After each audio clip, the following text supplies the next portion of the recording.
Well, I guess we'll just get right into it. This is my 1997 Land Rover 4.0 that I bought about 6 months ago. And I'm now, why did I say now so many times? I don't know. I guess the fumes may be getting to me in here. Had to wait a while. But these older vehicles, whew, you got to have some air in these garages, I'll tell you that. You can't leave them running long, if you know what I mean.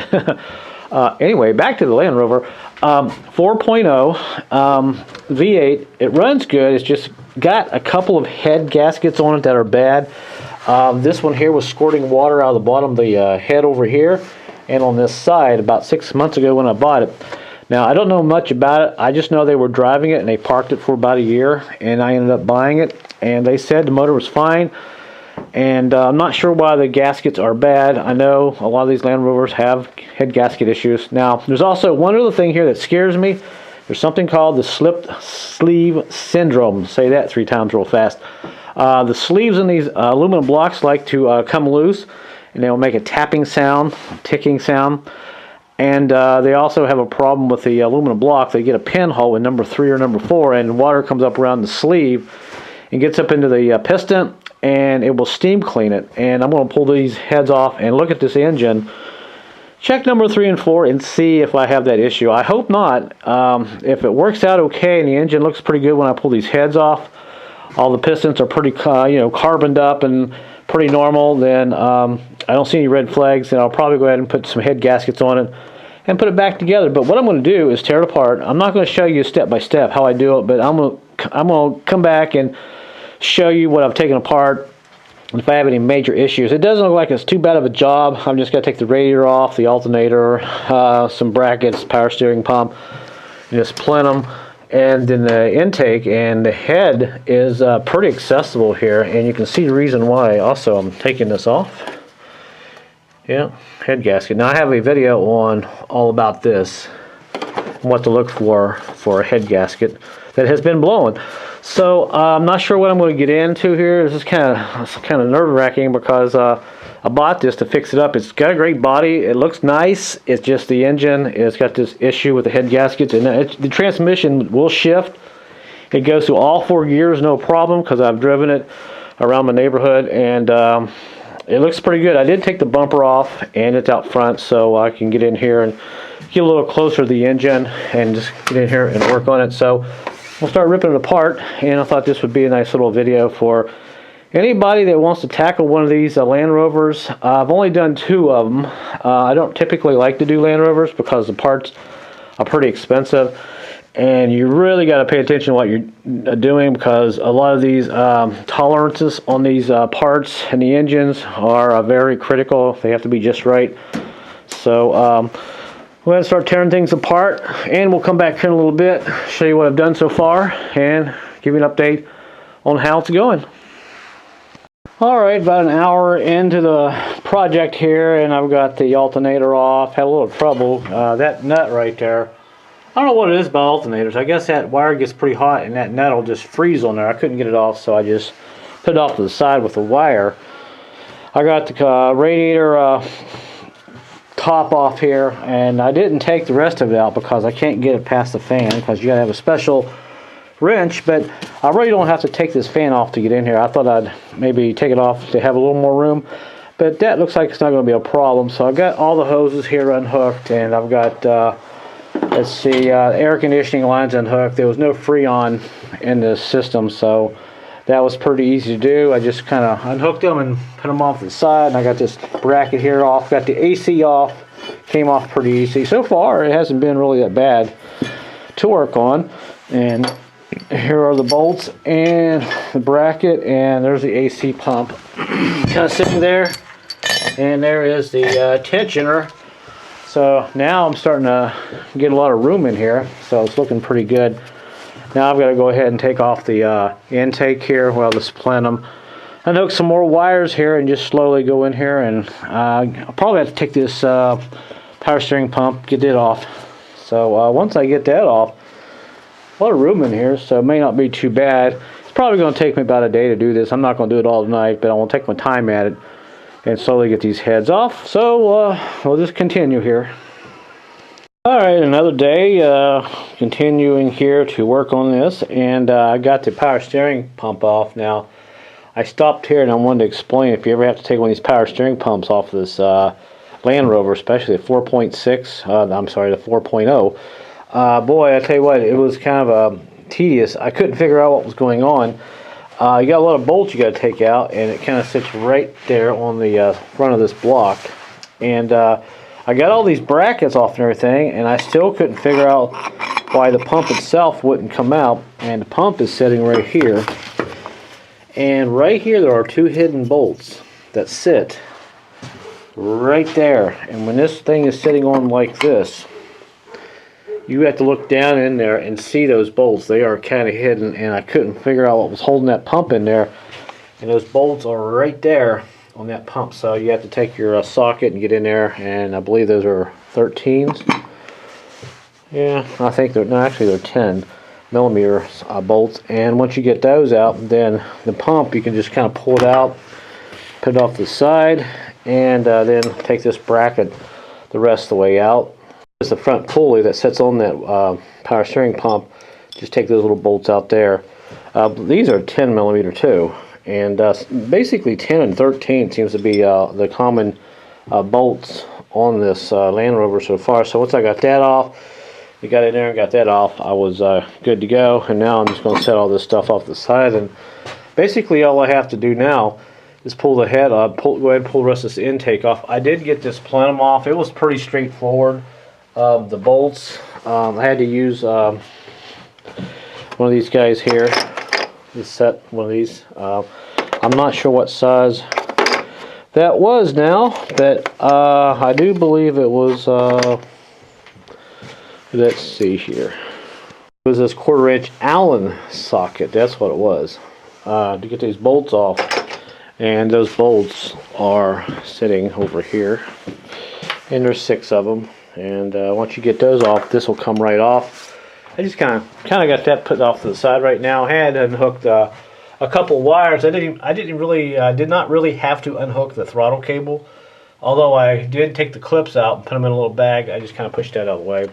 And now all I have to do is go ahead and start unhooking some of these wires, the injector wires, and I think this intake will come off along with the injectors. I'll just have to unhook the fuel line, and once I get that out, won't have too much more here to do.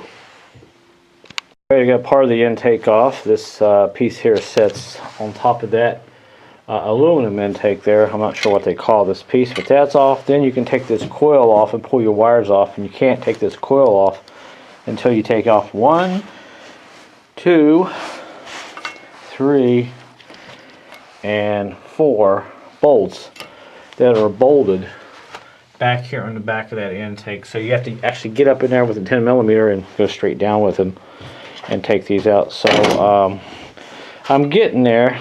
The only thing I'm fighting with right now is this wiring harness. I got one wire going down in the back here, and I can't get my hand down there to get it unhooked. If I can unhook this wire, I can pull this whole wiring harness and just lay it off to the front, but I don't want to take a chance on breaking something, so for now I'm just going to pull it out of the way and try to get this intake off and work around this wiring harness. Then I can start taking the valve covers off and unbolting the exhaust and start getting these heads off. So it's getting there. And by the way, when you go to take off your, set my light up there, take your intake bolts off, which are like right there, all the way on that side. And on that side over there, well, on this side, make sure you have a 1 1/16 inch, either a big socket or a wrench like this. You gotta take this stupid jacket, this water nipple out, so you can get into that bolt, because that bolt will not come out. Things I get myself into.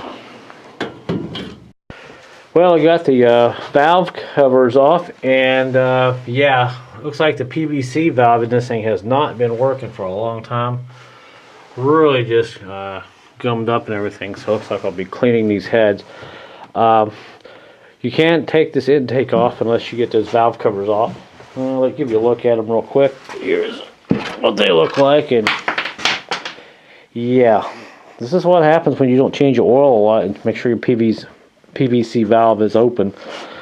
So that is probably going to get a nasty cleaning. I may actually, if I can, I may have to pull the oil pan off and double check the screen, oil pump and all that. Although I didn't have any oil pressure issues or anything, it had great oil pressure, so no oil pressure problems there. So we'll go ahead and pull this intake off. It's all unhooked. Set the camera down here and kind of watch me here. And I get the wiring harness just kind of pushed out of the way. Oh, okay, that wasn't too bad. Now I did find out on this intake, when I started taking these bolts out, this side was loose. I don't know if someone's tried to work on it and they just said heck with it and they stopped, but this whole side of the intake was loose on this valley pan gasket here. And there's the valley pan, and typical looking, but the ports look pretty dirty. Don't see anything too serious so far. Then we'll go ahead and pull this valley pan off here. I have to take these two bolts off, and we'll look inside the block real quick. Alright, we'll go ahead and pull the valley pan off. Get the bolts out. Try not to knock too much debris back down in it. And okay, there we go. So that's out.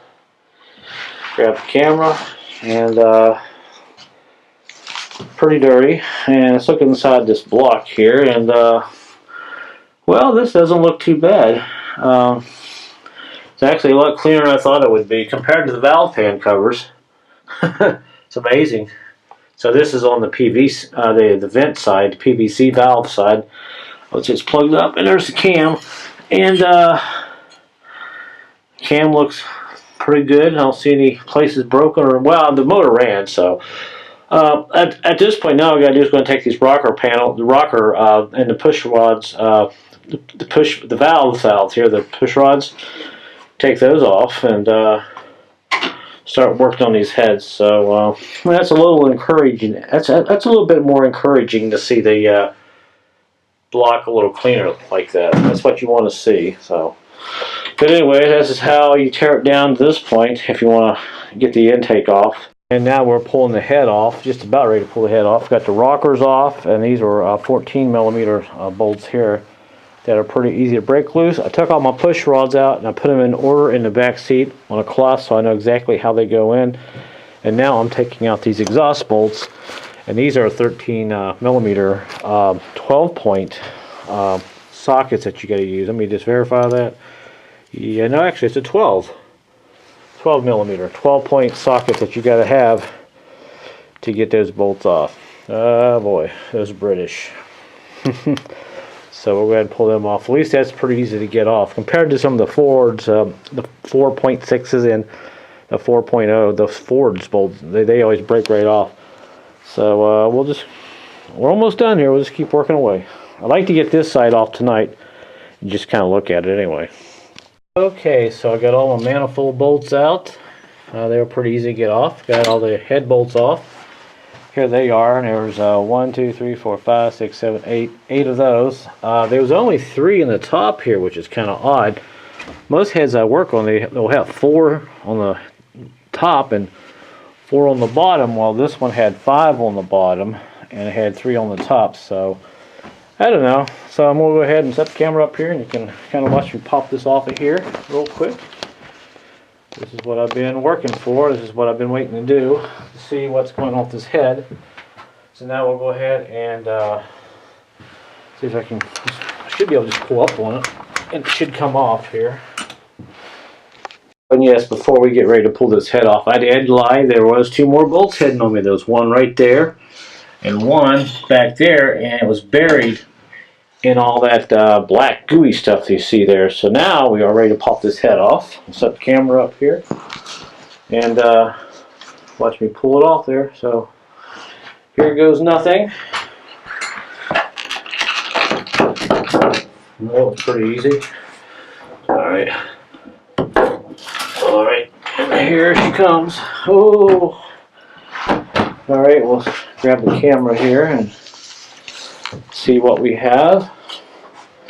Set up our light, and we'll flip the head over and look at the bottom of it. And it's going to have some water in it. And here is where the head gasket was leaking. And let's go ahead and look at this down here real quick. Let's look at the cylinders. See if any of them steamed cleaned. I don't see. They look pretty good.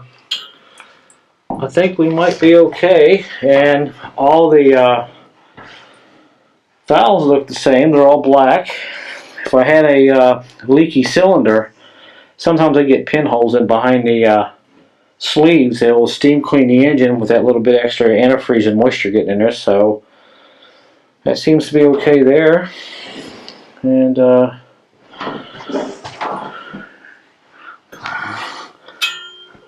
looks pretty good. So let's go ahead and pop this gasket off, and I'll show you where it was leaking. I'll have to have this head checked to make sure it's not warped or anything. The head gasket was leaking right here. I'll go ahead and pull this off real quick. And we'll squirt water right here. And there's a place right there that is bad on this head gasket. Right there, it looks like. Kind of hard to see, I apologize for lighting the camera, but that's where it was leaking. And look at the block, it's pretty smooth. I don't see any places where it's corroded through. And look, all the sleeves look pretty good. Now if I had a slip sleeve, I would probably see it on the bottom of this head. I would have a place grooved in there where it would be banging up and down all the time, and I don't see that with this. So this is pretty encouraging. Alright, so we got this head off tonight. Tomorrow we'll go ahead and pull the other one off and check some things here. I would love to do a block test, but I just don't have the tools to do the block test with. But I think we're going to be okay. If that cylinder there was leaking, it would be pretty clean. We'll tell more tomorrow. We'll tell more tomorrow when we pull that side off. But well, so far so good, I guess. So we'll be back at it tomorrow.